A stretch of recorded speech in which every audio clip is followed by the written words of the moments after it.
Hello friends, स्वागत है आप सभी का एग्जाम प्लेटफॉर्म में, जिसमें आज हम लोग प्रीवियस ईयर का पेपर देखेंगे। तो ये पेपर 2 है जो कि 18 जनवरी 2023 हिंदी संस्कृत। तो इसमें आज हम लोग हिंदी के टोटल जो है 30 क्वेश्चन को कवर करेंगे। तो सबसे पहले आप लोग एग्जाम प्लेटफॉर्म पे नए हैं तो आप लोग एग्जाम प्लेटफॉर्म को जल्दी से सब्सक्राइब भी कर लीजिए। साथ ही साथ बेल आइकन का बटन उसे भी ज़रूर प्रेस करें ताकि हम कोई भी नए वीडियो बनाए तो आप तक सबसे पहले उसका आसानी से नोटिफिकेशन पहुँच सके। तो चलिए आज हम लोग देखते हैं। यहाँ से हिंदी का क्वेश्चन आपका चालू होता है। तो हिंदी में आप लोगों को पता ही होगा जो कि 15-15 यानी कि 2 भागों में डिवाइड रहता है। 15 क्वेश्चन आपका गद्यांश से होता है और 15 क्वेश्चन आपका जो कि CTP बेस्ड यानी कि बाल विकास से होता है। तो चलिए हम लोग सबसे पहले क्या करते हैं, मिल के हम लोग साथ में गद्यांश को पढ़ते हैं। उसके बाद इससे रिलेटेड जो भी क्वेश्चन आएगा उसे हम लोग क्या करेंगे, सॉल्व करेंगे। तो चलिए एक बार हम लोग पढ़ लेते हैं। जैसे गद्यांश है, तिरुवल्लुवर का जन्म ईसा पूर्व प्रथम शताब्दी में माना जाता है। तिरुवल्लुवर एक संत है जिनका जन्म जो है ईसा पूर्व के प्रथम शताब्दी में माना जाता है। इसका जन्म स्थान तमिलनाडु राज्य का मद्रास, आज का जो प्रेजेंट टाइम में जो वर्तमान समय में चेन्नई में है, जो वहाँ पे इनका क्या हुआ था, जन्म हुआ था। और भाषा द्रविड़ कही जाती है। तो इनका जन्म हुआ है कहाँ पे, तमिलनाडु राज्य का मद्रास, आज का जो आपका चेन्नई हो गया है वह शहर में हुआ, और भाषा द्रविड़ कही जाती है। तिरुवल्लुवर के माता पिता इधर उधर घूमते रहते थे, और उनके माता पिता के बारे में बोला जा रहा है कि इधर उधर घूमते रहते थे। उन्होंने जन्म होते ही तिरुवल्लुवर को एक वृक्ष के नीचे छोड़ दिया था। जब उनका जन्म हुआ तिरुवल्लुवर का तो उनको कहाँ छोड़ दिया, वृक्ष के नीचे छोड़ दिया। वल्लूब, जिसका अर्थ होता है क्या यहाँ पे, जुलाहा, यानी कि वल्लूब का ही दूसरा नाम क्या हो गया, जुलाहा जाति के एक निसंतान दयालु स्त्री ने इन्हें वृक्ष के नीचे पत्तों पर पड़ा पाया तो उठाकर घर ले गई। यानी कि वल्लूब को जो है जुलाहा जाति की एक निसंतान, मतलब कि उससे कोई भी बच्चा नहीं था, वह निसंतान और दयालु स्त्री ने इन्हें क्या किया, वृक्ष के नीचे पत्तों पर पड़ा पाया और उठाकर वो अपने घर ले गई। दोनों पति पत्नी ने बड़े स्नेह और यत्न से इस बालक का पालन पोषण किया। उनके वल्लूब होने के कारण बालक का नाम वल्लुवर पड़ गया। तिरु की उसके बाद क्या है, तिरु तमिल भाषा में आदर सूचक शब्द होता है। तिरु का अर्थ क्या होता है, जो कि तमिल भाषा में माना जाता है आदर सूचक शब्द। इसका अर्थ है श्री। तो तिरु का अर्थ क्या हो गया, श्री। तो उसके बाद देखिए, इस तरह से तिरुवल्लुवर के नाम से प्रसिद्ध हुए। कहते हैं कि अपने जन्म की कहानी जानने के पश्चात वे अपने माता पिता से आज्ञा ले तपस्या करने जंगल में चले गए। बाद में तिरुवल्लुवर अपने माता पिता की आज्ञा लेने के बाद क्या कर गया, मतलब कि तपस्या करने के लिए वह जंगल चला गया। वहाँ ध्यान, अब जंगल में देखिए उन्होंने किस चीज़ का तपस्या किया, वहाँ पे उन्होंने ध्यान, योग, तंत्र मंत्र का कठिन अभ्यास किया। फिर सोचा कि लोक सेवा करनी हो तो समाज में ही रहना चाहिए। फिर जब उन्होंने इस तरह की अभ्यास भी कर लिया, ध्यान का, योग का, तंत्र मंत्र का, तो उसके बाद फिर उनके मन में आया कि हमें जो है लोक सेवा करनी चाहिए, तो इसके लिए हमें समाज में ही रहना मतलब कि पड़ेगा। उन्होंने वासुकी नाम की विदुषी से विवाह कर लिया, और जो है तिरुवल्लुवर विवाह भी कर लिया। अपने पिता के भांति कपड़ा बुनने का काम करने लगे, और वह अपने पिता के भांति जो है कपड़ा बुनने का काम करने लगे। पति पत्नी दोनों बड़े संतोषी जीव थे और सदा परोपकार के कार्य करने लगे। तो इस तरह से जो तिरुवल्लुवर और अपनी पत्नी दोनों जो है काफ़ी ज़्यादा परोपकारी कार्य, मतलब कि लोगों के बारे में सोचते थे, कार्य को करते थे। तो चलिए इससे रिलेटेड क्वेश्चन को हम लोग देखते हैं। फर्स्ट है आपका, तिरुवल्लुवर तपस्या करने के बाद वापस समाज में क्यों आ गए। अभी हम लोग तुरंत पढ़े थे गद्यांश में कि तिरुवल्लुवर जब तपस्या किए जंगल में, तो वहाँ पे तपस्या करने के तत्पश्चात वो अपने क्या किया, समाज में लौट आया। तो क्यों लौट आया, लोगों की सेवा करने के लिए। तो एकदम करेक्ट आंसर है ऑप्शन नंबर 4, लोगों की सेवा करने के लिए वह क्या किया, समाज में आ गया।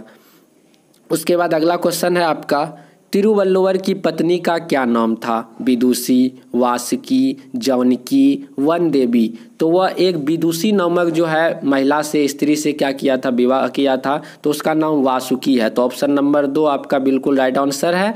तो वासुकी से उन्होंने क्या किया था, विवाह किया था। उनकी पत्नी का नाम क्या हो गया, वासुकी। उसके बाद अगला क्वेश्चन है आपका, संत तिरुवल्लुवर के नाम में वल्लूब का क्या अर्थ होता है। तो आपको बताना है कि संत तिरुवल्लुवर के नाम में वल्लुभ का क्या अर्थ होता है। तो आपको जो है यहाँ पे गद्यांश में मिल जाएगा, जिसका अर्थ क्या होता है, ऑप्शन नंबर 1 हो जाएगा जुलाहा। तो ऑप्शन नंबर 1 बिल्कुल राइट आंसर है, जुलाहा इसका जो बिल्कुल करेक्ट है। उसके बाद है तिरुवल्लुवर को जन्म के तुरंत बाद कहाँ छोड़ दिया गया था। तो उनके माता पिता क्या करते थे, घूमते रहते थे इधर उधर। तो जब जैसे ही तिरुवल्लुवर का जन्म होता है तो तत्पश्चात जो उनके माता पिता जो है क्या करते हैं, पेड़ के नीचे उसे जो है छोड़ देते हैं। कहाँ पे, पेड़ के नीचे में। उसके बाद अगले क्वेश्चन की तरफ हम लोग बढ़ते हैं। तो इसमें देखिए क्या है, तिरुवल्लुवर ने डैश का कठिन अभ्यास किया। तो अभी आप लोग पढ़े थे गद्यांश में कि 3 चीज़ों का उन्होंने कठिन अभ्यास किया था, जिसमें आपका क्या था, ध्यान, योग और तंत्र विद्या, यानी कि तंत्रिक विद्या का उन्होंने क्या किया था, कठिन अभ्यास किया था। कब, जब वो थोड़ा बड़े हो गए थे तो उन्होंने अपने माता पिता की आज्ञा लेकर जंगल पे चला गया था। उसके बाद अगला क्वेश्चन है आपका, गद्यांश के किस अंश से पता चलता है कि संत तिरुवल्लुवर और उनकी पत्नी का स्वभाव एवं प्राकृतिक सम्मान है। तो आपको बताना है कि गद्यांश के किस अंश से, किस चरित्र से आपको पता चलता है कि तिरुवल्लुवर और उनकी पत्नी वासुकी का स्वभाव जो है, पत्नी का स्वभाव एवं प्रकृति सम्मान है। तो किससे पता चलता है, पहला ऑप्शन पढ़िए अपना। तो आपका फर्स्ट ऑप्शन है, अपने पिता की भांति कपड़ा बुनने लगे, वासुकी नाम की विदुषी से विवाह हुआ, सदा परोपकार के कार्यों में लगे रहते। बिल्कुल सही जवाब है ऑप्शन नंबर 3। तो दोनों का जो है एकदम क्या करते थे, हमेशा वह परोपकार से जुड़े रहते थे और समाज में लोग हित के कार्य करते थे। तो इसका राइट आंसर क्या हो जाएगा, सदा परोपकार के कार्य में लगे रहते थे। उसके बाद अगला क्वेश्चन है, जुलाहा दंपति निसंतान और डैश थे। तो एक जो जब उनको जो है जंगल के नीचे यानी कि पेड़ के नीचे जब तिरुवल्लुवर को फेंक दिया गया था तो उनको जो है उठाने के लिए कौन आया था, तो जुलाहा, मतलब कि जुलाहा दंपति निसंतान, उसे कोई भी मतलब कि बच्चे नहीं थे। और वह कैसे थी, तो वह एक दयालु थी। तो इस तरह से जुलाहा दंपति निसंतान और दयालु थे। इसका राइट आंसर हो जाएगा ऑप्शन नंबर 2। उसके बाद अगला क्वेश्चन आपका क्या, तमिल भाषा में तिरु का अर्थ है। तो आपको बताना है कि तमिल भाषा में जो है तिरु का अर्थ क्या होता है, तिल या श्री या तिरुवर या श्रीमती। तो आपको बताना है कि तमिल भाषा में तिरु का क्या अर्थ होता है। तो तिरु का अर्थ हो जाता है आपका श्री, यानी कि ऑप्शन नंबर 2 आपका बिल्कुल राइट आंसर है। तो तमिल भाषा में तिरु का क्या अर्थ होता है, श्री होता है। उसके बाद अगला क्वेश्चन देखिए आपका जो है 1-2 क्वेश्चन आपका ग्रामर पर्सन से भी रहता है, जो कि व्याकरण से रहता है। तो परोपकार का संधि विच्छेद आपको बताना है कि यहाँ पे 4 ऑप्शन है आपके पास। तो आप लोग सही जवाब क्या होगा तो आप लोग जरूर बताएंगे कि परोपकार का संधि विच्छेद क्या होगा। तो ऑप्शन नंबर 1 में आपका देखिए क्या है, पर जोड़ उपकार। तो इस तरह से आपका पहला ऑप्शन ही बिल्कुल सही हो जाएगा। तो पर जोड़ उपकार यानी कि परोपकार हो जाएगा। उसके बाद देखिए यहाँ पे आपका जो है सेकेंड गद्यांश शुरू होता है। तो इस गद्यांश से भी आपका जो है 4 या 5 क्वेश्चन रहेगा इससे रिलेटेड। तो आप लोग एक बार जो गद्यांश को पढ़ लीजिए। तो देखिए क्या है, तारों पर झूलते पतंग दिन बचपन के, बीत रहे बुआ के विधवा दिन 55 के, अम्मा की ऐनक पर बरसों की जमी धूल, रखा रामायण पर गुड़हल का एक फूल। उसके बाद है क्या, दोने से निकल कर प्रसाद दिया मंगल का, आँखों से प्यार लगा अब छलका तब छलका, आंचल क्यों बार बार आँखों तक जाता, आंसू का खुशियों से यह कैसा है नाता। तो इस तरह से आपका जो गद्यांश एक कविता से रिलेटेड है। तो इसके बाद देखिए आप लोग का क्वेश्चन है यहाँ पे, कविता में कवि दिन दिनों की याद कर रहा, मतलब कि कविता में जो है कवि किन दिनों को याद कर रहा है, बुआ के घर के, अम्मा के घर के, अपने बचपन के, उसके बाद है प्रसाद मिलने के। तो कविता में जो है आप गद्यांश को जैसे ही पढ़ेंगे तो उससे जो है आपको पता चलेगा कि कवि जो अपने बचपन के दिनों को क्या कर रहे हैं, याद कर रहे हैं। तो इसका राइट आंसर ऑप्शन नंबर 3 हो जाएगा, बचपन के दिनों को। उसके बाद अगला क्वेश्चन देखिए आपका क्या है, कवि जो है किस दिन अपनी अम्मा के घर पहुंचा। तो यहाँ पे देखिए आपका है यहाँ पे मंगल का। तो दोने से निकल कर प्रसाद दिया मंगल का, यानी कि जो है आपका यहाँ पे राइट आंसर हो जाएगा, कवि जो अपनी अम्मा के घर जो जाता है तो किस दिन पहुँचता है, तो मंगलवार को आपका राइट आंसर हो जाएगा ऑप्शन नंबर 2। उसके बाद चलिए अगले क्वेश्चन की तरफ बढ़ते हैं हम लोग। तो इसमें देखिए क्या है, आंचल का बार बार आँखों तक जाना किस ओर संकेत करता है। जो आंचल जो होता है वह जो है बार बार क्या होता है कि आंचल बार बार जो है आपका जो है आँखों तक जाता है। तो यह जो है किस ओर संकेत करता है आपको बताना है। तो पहला आपका आँखों की कमज़ोर दृष्टि को साफ करने की ओर, आँखों में पड़ी धूल को साफ करने की ओर, आँखों से बहते आंसुओं को छुपाने की ओर, खुशी के आंसुओं को पोंछने की ओर। तो आपको बताना है कि जो बार बार जो है आंचल जो है आँखों तक जो जाता है यह किस ओर संकेत करता है। तो यह जो है खुशी के आंसुओं को पोंछने की ओर जो है संकेत करता है। तो आपका राइट आंसर क्या हो जाएगा, ऑप्शन नंबर 4, यानी कि खुशी के आंसुओं को पोंछने के क्रम में जो है वह आंचल बार बार आँखों तक जाता है, इसके लिए यह क्या करता है, संकेत करता है। तो ऑप्शन नंबर 4 बिल्कुल राइट आंसर होगा। उसके बाद देखिए अगला क्वेश्चन क्या है, कवि और परिवार के बीच गहरा स्नेह है, यह भाव कविता के किस पंक्ति से पता चलता है। कवि और परिवार के बीच जो काफ़ी ज़्यादा गहरा संबंध है, स्नेह है, तो यह भाव जो है कविता के किस पंक्ति से पता चलता है आपको बताना। जैसे मंगल का प्रसाद देना, रामायण पर रखा गुड़हल का फूल देना, आँखों से प्यार छलकना, ऐनक पर धूल जमना।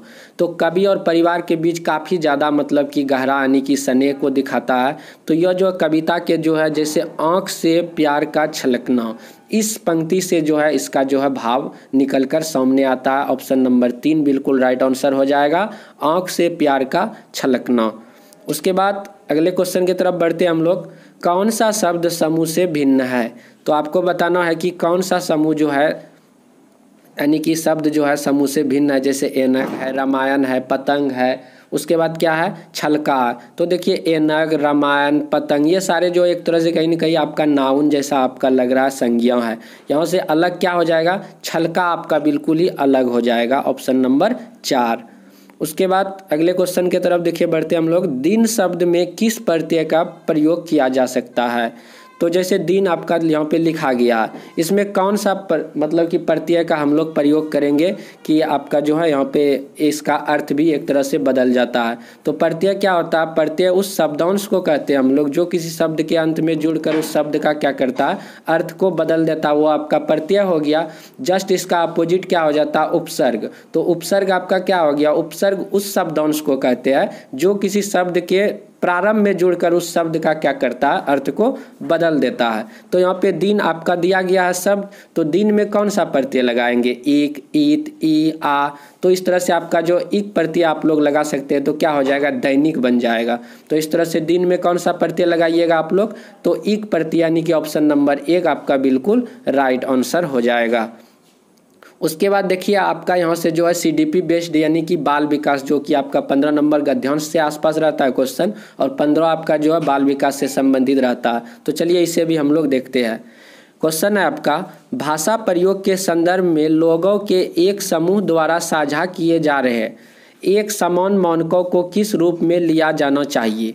तो आपको बताना है कि भाषा प्रयोग के संदर्भ में लोगों के एक समूह द्वारा साझा किए जा रहे हैं एक समान मानकों को किस रूप में लिया जाना चाहिए। भाषा रजिस्टर, वाक समुदाय, वाक प्रयुक्त, उसके बाद भाषा समुदाय। तो यहाँ पे जो है डायरेक्ट आपका ऑप्शन नंबर 4 बिल्कुल राइट आंसर है, भाषा समुदाय। भाषा समुदाय क्या होता है, जब एक ही समाज में विभिन्न प्रकार के लोगों द्वारा जो भाषा का प्रयोग किया जाता है, आपस में जो बोली मतलब कि बोलते हैं, तो वही आपका क्या हो जाएगा, एक तरह से भाषा समुदाय या बोली आप लोग बोल सकते हैं। तो इसका राइट आंसर हो जाएगा क्या, भाषा समुदाय। उसके बाद देखिए अगला क्वेश्चन क्या है आपका, एक बालिका पढ़ना सीखने के लिए प्रयासरत है। एक बालिका जो है पढ़ना सीखने के लिए क्या है, प्रयासरत है। उसकी अध्यापिका शब्द पहचानना जैसी बहुत सी युक्ति का प्रयोग करके उसकी मदद करती है और कुछ सप्ताह बाद वह पढ़ने लग गई है। बिना सहायता के कर पाना और सहायता मिलने पर कर पाना क्या कहलाता है। तो इसमें आपको बताना है कि जैसे कि आप कोई व्यक्ति जो है स्वयं से कितना कुछ कर पाता है, जब उससे किसी भी चीज़ के द्वारा, किसी भी व्यक्ति के द्वारा उसे मदद मिलता है, उसके द्वारा क्या मतलब कि कितना कुछ कर पाता है। इन्हीं दोनों के बीच में जो अंतर होता है वही आपका क्या कहलाता है, यानी कि वह कहलाता है आपका निकटस्थ यानी कि विकास तो आप लोग इसे क्या बोल सकते हैं, ZPD बोल सकते हैं, जिसका सिद्धांत किसने दिया था, लेव वागोत्स्की ने दिया था। यानी कि स्वयं से व्यक्ति क्या कुछ कर पाता है और किसी के मदद के द्वारा कितना कर पाता है, उन दोनों का जो बीच का अंतर होता है वही क्या होता है आपका ZPD, यानी कि कहलाएगा ऑप्शन नंबर 3 आपका बिल्कुल राइट आंसर हो जाएगा। उसके बाद अगला क्वेश्चन आपका क्या है, चॉम्स्की के अनुसार मानव के मस्तिष्क में मानसिक व्याकरण है जो मानव को भाषा अर्जित करने में सहायता करती है, इसे क्या कहा जाएगा। तो आपको बताना है कि चॉम्स्की के अनुसार मानव के मस्तिष्क में मानसिक व्याकरण है जो मानव को भाषा अर्जित करने में सहायता करती है, उसे क्या कहा जाएगा आपको बताना। तो ये जो आपका राइट आंसर हो जाएगा सार्वभौमिक व्याकरण, ये क्या कहलाएगा, सार्वभौमिक व्याकरण कहलाएगा। ऑप्शन नंबर 2 आपका बिल्कुल राइट आंसर हो जाएगा। उसके बाद देखिए अगला क्वेश्चन क्या है, राघवी ने जयपुर जाने के लिए अपना आरक्षण करवाना, राघवी को जो है जयपुर जाने के लिए अपना क्या करवाना है, उसको आरक्षण करवाना है। इसके लिए वह ट्रेन की समय सारणी पढ़ रही है, इस प्रकार के पठन को क्या कहा जाएगा। देखिए राघवी जो है वह जयपुर उसको जाना है, इसके लिए वो क्या कर रहा है, ट्रेन का जो है वो उसको आरक्षण बनाना है, टिकट बनाना है। इसके लिए वह ट्रेन का जो समय सारणी जो बनाया गया है तालिका, उसे जो है पढ़ रहा है। तो वह पढ़ जो रही है तो वह किस प्रकार से पढ़ेगी, तो उसको जो है बारीकी से उसको पढ़ना पड़ेगा कि ट्रेन जो है जयपुर से कब जाएगी, कितने कितने बजे ट्रेन है, तभी तो वह आरक्षण बनवाएगी। कहने का मतलब उसको बारीकी से पढ़ना पड़ेगा। तो इसका राइट आंसर क्या हो जाएगा, बारीकी पठन, यानी कि ऑप्शन नंबर 2 बिल्कुल राइट आंसर हो जाएगा। काफ़ी ज़्यादा उसको गहराई से पढ़ना पड़ेगा, बारीकी से पढ़ना पड़ेगा। उसके बाद अगला क्वेश्चन क्या है, कक्षा 7 की एक अध्यापिका अपने विद्यार्थियों को एक अनुच्छेद लिखने के लिए कहती है। कक्षा 7 की एक अध्यापिका है और अपने विद्यार्थियों को एक अनुच्छेद लिखने के लिए कहती है। लेखन का पहला चरण कौन सा होना चाहिए। तो सबसे पहले विद्यार्थी मतलब कि किस चीज़ का प्रयोग करेगा, क्या लिखेगा। तो इसमें जो है विद्यार्थी सबसे पहले क्या करेगा, मौनस चित्रण करेगा। क्या करेगा बच्चा, सबसे पहले मौनस चित्रण करेगा। मतलब उस चीज़ के लिए वह बच्चा पहले क्या करेगा, योजना बनाएगा, उस पर विचार करेगा और उसके बाद अपने जब अनुभवों के द्वारा, जो भावनाओं के द्वारा, जो उनके अंदर जो चित्र प्रकट होगा, उसको जब वह मतलब कि एक तरह से चित्रण करेगा, वही क्या हो जाएगा, मौनस चित्रण के अंतर्गत आ जाता है। तो कक्षा 7 की अध्यापिका बच्चों को एक अनुच्छेद लिखने के लिए कहता है। जब बच्चे जो फर्स्ट टाइम जिस चरण पे जाएंगे तो उसे क्या कहा जाएगा, मौनस चित्रण। बच्चे जो खुद अपने जो विचारों को, भावनाओं को जब प्रकट करेंगे तो वही मौनस चित्रण होता है। तो चलिए उसके बाद अगला क्वेश्चन है, भाषा अधिगम का रचनावादी उपागम किससे समुन्नत करता है। तो भाषा अधिगम का रचनावादी जो है किस चीज़ के बारे में संबंध यहाँ पे बताता है। जैसे कि यहाँ पे है अध्यापक केंद्रित उपागम, शिक्षार्थी के मतलब कि शिक्षार्थी केंद्रित उपागम। तो भाषा अधिगम का रचनावादी जो है उपागम क्या होगा, जब कोई भी जो शिक्षा मतलब कि क्लास होता है, कक्षा कक्ष होता है, उसमें अधिगम जब बच्चों पर मतलब कि केंद्रित होगा, शिक्षार्थी पर केंद्रित होगा, छात्र पर केंद्रित होगा। मतलब कि उस कक्षा कक्ष में जब विद्यार्थियों की ज़्यादा भूमिका मतलब कि उसे अवसर दिया जाएगा किसी भी कार्य को करने के लिए, तो वह ज़्यादा बेटर होगा और काफ़ी ज़्यादा रचनात्मक मतलब कि उपागम को दिखाएगा। तो यहाँ पे शिक्षार्थी केंद्रित उपागम इसका राइट आंसर हो जाएगा, ऑप्शन नंबर 2। उसके बाद चलिए अगले क्वेश्चन की तरफ बढ़ते हैं। यहाँ पे देखिए क्या है, एक अध्यापक कक्षा 6 के विद्यार्थियों के श्रवण कौशल का आकलन करना चाहती है। एक अध्यापक जो है कक्षा 6 के विद्यार्थियों में जो है श्रवण कौशल, यानी कि वह बच्चा कितना मतलब कि सुन पाता है, कितने अच्छे से किसी भी चीज़ को जो है अर्थ का ग्रहण कर सकता है, इस तरह का वह आकलन करने के लिए चाहती है। तो निम्नलिखित में से कौन सी युक्ति श्रवण कौशल के आकलन की सर्वाधिक उपयुक्त गतिविधि होगी। तो इनमें से जो है श्रवण कौशल का जो जांच करना है शिक्षक को, शिक्षिका को, तो सबसे अच्छा कौन सा उपयुक्त मतलब कि उसमें गतिविधि होगा, तो उसी के बारे में आपको बताना है। जैसे फर्स्ट है आपका, अध्यापिका एक चित्र दिखाती है और विद्यार्थियों को उसका वर्णन करने के लिए कहती है। सेकेंड ऑप्शन है, अध्यापिका विद्यार्थियों को चुने गए आधार पर तालिका पूरा करने के लिए कहती है। कहीं ना कहीं ये देखिए बहुत ही ज़्यादा सटीक आपका ऑप्शन लग रहा है सेकेंड नंबर, कि अध्यापिका विद्यार्थियों को चुने गए कोई किसी भी चीज़ के बारे में उससे बताया गया, मतलब बोला गया, और बच्चों को क्या कहा, सुनने के लिए कहा गया, और सुनने के बाद तत्पश्चात उस बच्चे को क्या बोला गया कि आप इस पर जो इस तालिका को पूरा कीजिए। कहीं ना कहीं इससे जो है बच्चों में श्रवण कौशल का काफ़ी ज़्यादा क्या होगा, विकास होगा। तो इससे जो है उसका आकलन अच्छे तरह से कर पाएगा। तो ऑप्शन नंबर सेकेंड जो है आपका बिल्कुल राइट आंसर है। उसके बाद देखिए अगला क्वेश्चन क्या है। अक्सर यह देखा गया है कि बच्चे दीवारों और कॉपियों पर आड़ी तिरछी जो है यानी कि कीरम कांटे बनाते हैं, किस रूप में देखना चाहिए या देखा जाना चाहिए। तो अक्सर देखिएगा छोटे बच्चे क्या करेंगे कि दीवार में कॉपियों में जो है आड़ी तिरछी इस तरह से इधर उधर जो है लाइन को क्या करते हैं, ड्रॉ करते हैं। तो इसको जो है किस रूप में आपको देखना है। यदि आप परिवार के बड़े सदस्य हैं, माता पिता है, बच्चे के शिक्षक है, तो आप बच्चे को किस रूप में देखेंगे। तो फर्स्ट है आपका ऑप्शन, समय को पूरी बर्बादी और इस अवस्था को निरुत्साहित करना। क्या बच्चे जो आड़ी तिरछी इस तरह के लकीर खींच रहे हैं, क्या बच्चे समय का बर्बादी कर रहे हैं, उसे जो हतोत्साहित करना चाहिए। बिल्कुल ये गलत बात है, इस चीज़ को जो निगलेक्ट नहीं करना चाहिए। उसके बाद देखिए अगला क्वेश्चन, लिखने सीखने का आरंभिक चरण और इस अवस्था को प्रोत्साहित करना चाहिए। बिल्कुल सही बात है। बच्चे जब छोटे बच्चे होते हैं इस तरह की आड़ी तिरछी जब लाइन ड्रॉ करते हैं, तो हम लोगों को चाहिए कि उसे जो है बच्चे में जो है उस तरह का हमको समझना चाहिए कि बच्चे में कहीं ना कहीं लिखने और सीखने का जो है गुण आ रहा है, और इस चीज़ को काफ़ी ज़्यादा बढ़ाने की हम लोगों को ज़रूरत है, उसे प्रोत्साहित करना चाहिए। तो इस तरह से ऑप्शन नंबर सेकेंड आपका बिल्कुल राइट आंसर हो जाएगा। उसके बाद देखिए आपका अगला क्वेश्चन क्या है। भाषा में ध्वनि की सबसे छोटी अर्थपूर्ण इकाई कौन सी है। जो हम लोग भाषा का जो प्रयोग करते हैं उसमें ध्वनि की सबसे छोटी इकाई और अर्थपूर्ण इकाई आपको बताना क्या कहलाता है। वो आपका जो ध्वनि ग्राम या स्वनिम कहलाता है। तो भाषा में ध्वनि की सबसे अर्थपूर्ण इकाई यदि आपसे पूछा जाए तो वह ध्वनि ग्राम। तो ध्वनि से रिलेटेड है तो ध्वनि ग्राम, इसी को आप लोग बोल सकते हैं स्वनिम, यानी कि ऑप्शन नंबर 2 आपका बिल्कुल राइट आंसर है। उसके बाद अगला क्वेश्चन है आपका, भाषा विकास का भाषिक पूर्व चरण कौन सा है। यानी कि आपको बताना है जब भाषा का बच्चों में क्या होता है, विकास होता है। वैसे भाषा अर्जन करने की जो है बच्चों में क्या होती है, जन्मजात उसमें पाई जाती है। बच्चा का यानी कि गर्भ से लेकर कि कब्र तक जो है उसमें भाषा अर्जन करने की जो है क्षमता रहती है। तो माँ के गर्भ से ही बच्चे जो है उसमें जो है सीखने का जो एक तरह से मतलब कि उसमें आ जाता है, गुण आ जाता है, कौशल आ जाता है। तो भाषा के विकास में जो भाषायिक पूर्व, जब भाषा का बच्चों में विकास होता है उससे पूर्व बच्चे जो भाषा सीखते हैं उसे क्या कहा जाता है। तो कूजन या बबलाना, ये बिल्कुल आपका राइट आंसर हो जाएगा।